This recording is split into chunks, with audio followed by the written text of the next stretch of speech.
Assalamualaikum warahmatullahi wabarakatuh. Selamat datang di channel saya. Di sini saya akan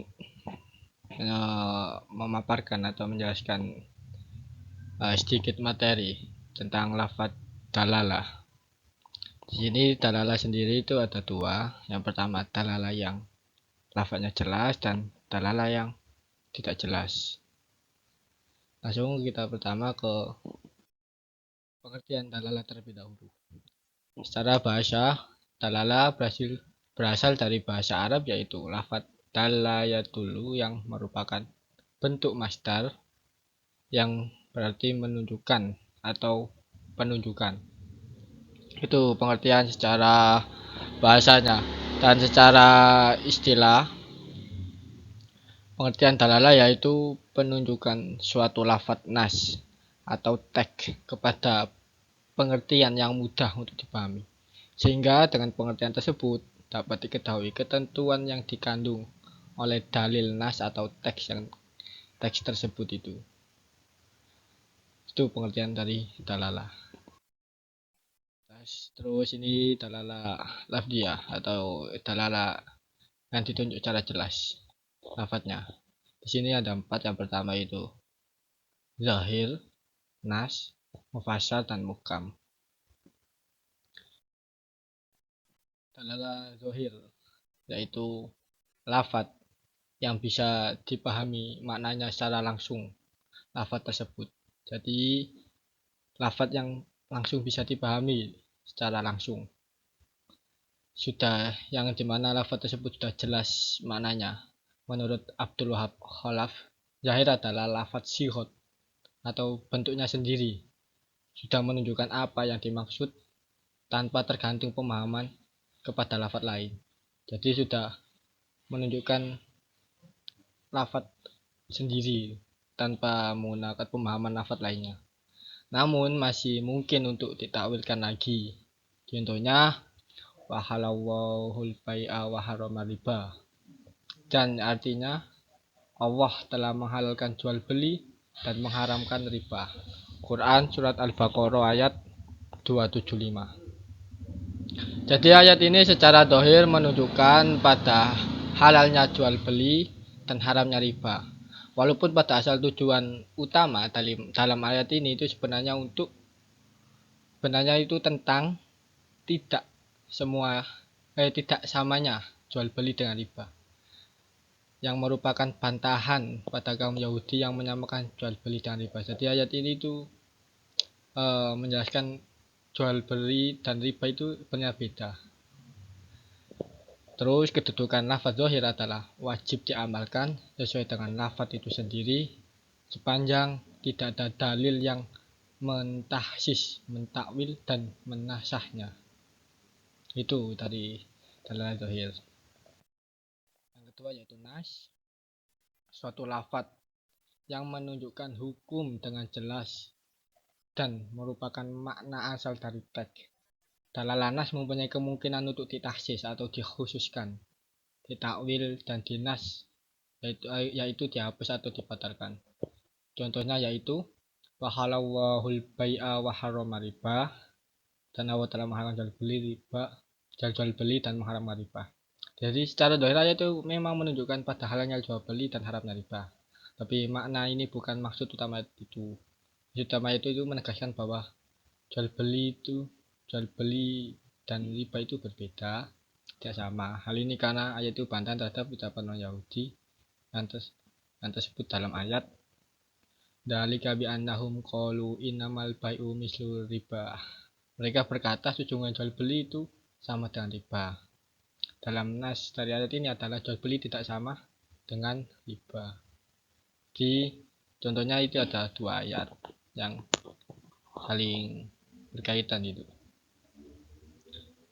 Nah, terus yang ketiga mufassal, itu lafadz yang menunjukkan suatu hukum dengan dalalah yang tegas dan jelas sehingga menunjukkan itu tidak mungkin untuk ditakwil dan ditahsis, tapi dapat dinas ketika masa Rasulullah. Contohnya az-zaniyatu waz-zani fajlidu kulla wahidin minhuma min ata jaldati. yang artinya perempuan yang berzina dan laki-laki yang berzina, maka deralah tiap-tiap orang dari keduanya 100 kali dera. Quran Surat Nur ayat 2. Jadi yang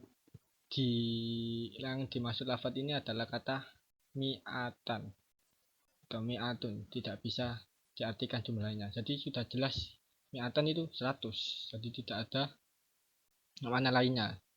Sudah jelas itu kata mi'atun ya 100. Di hukum mufasal adalah wajib mengamalkannya sesuai dengan lafadznya. Terus yang keempat atau yang terakhir dari dalalah jelas yaitu muhkam. Suatu lafadz yang menunjukkan makna dengan dalalah yang tegas dan jelas serta qot'i dan tidak mempunyai kemungkinan ditakwil, ditahsis atau dinas.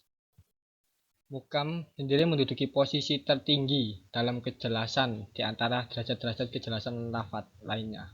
Contohnya, fa'lam annahu la ilaha illallah. Maka ketahuilah bahwa sesungguhnya tidak ada Tuhan selain Allah. Quran Surat Muhammad ayat 19. Jadi misalnya itu keharaman, yang dimaksud itu keharaman menikahi istri-istri Rasulullah. Jadi itu kejelasan dari 4 dalalah yang jelas. Ini ada contoh lainnya yaitu zohir.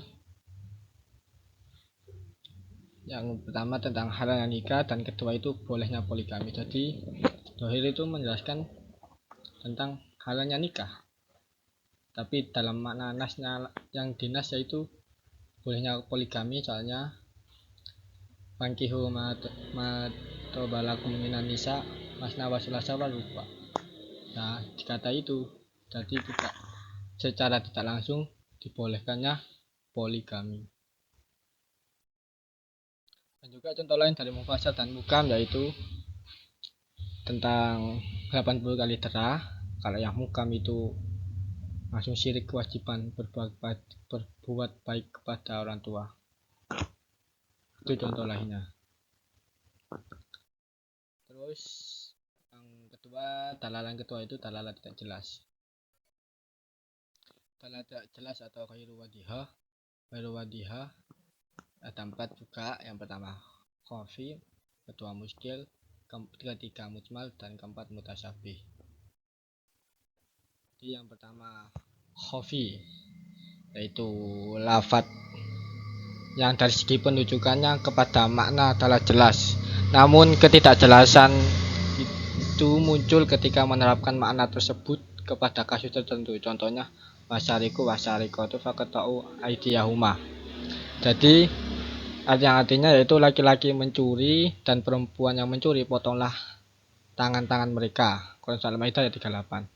Jadi di atas itu memang sudah jelas mengenai sanksi yang diterima kepada seseorang pencuri, namun akan timbul ketidakjelasan jika penerapan ayat tersebut untuk pencopet dan penjamret. Jadi kayak kan dijelaskan itu ayatnya untuk seorang yang mencuri. Terus gimana tentang apa itu pencopet dan penjamret, apa hukumnya sama? Jadi kan maknanya itu jelas, namun ketidakjelasan muncul ketika menerapkan makna tersebut kepada kasusnya lain. Jadi kalau kasus pencopet penjamret nanti beda. Itu yang hofi. Yang terus yang selanjutnya yaitu muskil. Muskil adalah suatu lafadz yang dari penunjukan maknanya terdapat ketidakjelasan sehingga muncul beberapa perbedaan pendapat dalam memahami lafadz tersebut. Contohnya amutallaqatu yatarabasna bi anfusihina salah satu quru, yang artinya wanita yang ditalak hendaklah atau menunggu 3 kali quru. Al-Baqarah 228. Menurut pandangan ulama Hanifiyah, quru diartikan dengan masa haid. Sedangkan untuk ulama Syafi'iyah, quru diartikan dengan masa suci. Ya itu. Terus yang selanjutnya mujmal. Mujmal sendiri yaitu suatu lafadz yang mengandung makna secara global, di mana kejelasan maksud dan rinciannya tidak dapat diketahui jika hanya dengan lafadz itu sendiri. Kejelasan tersebut hanya dapat dijelaskan dari sunnah-sunnah yang diajarkan oleh Nabi Muhammad. Contohnya, wa'aqimus sholat atau wa'atuz zakat, dan dirikan sholat dan tunaikan zakat. Jadi mana ini masih secara global mananya, kejelasannya secara global. Tapi perinciannya nanti dijelaskan sendiri oleh Nabi Muhammad.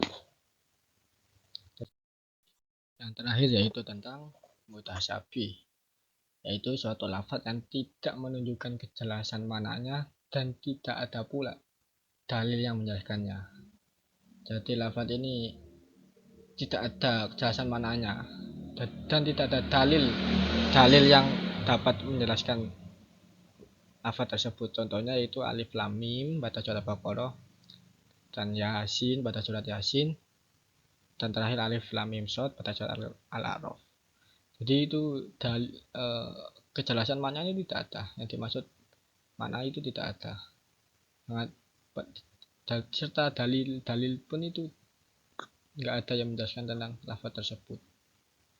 Jadi itulah yang dapat saya sampaikan. Semoga bermanfaat. Kurang lebihnya, kurang kata saya mohon maaf. Assalamualaikum warahmatullahi wabarakatuh.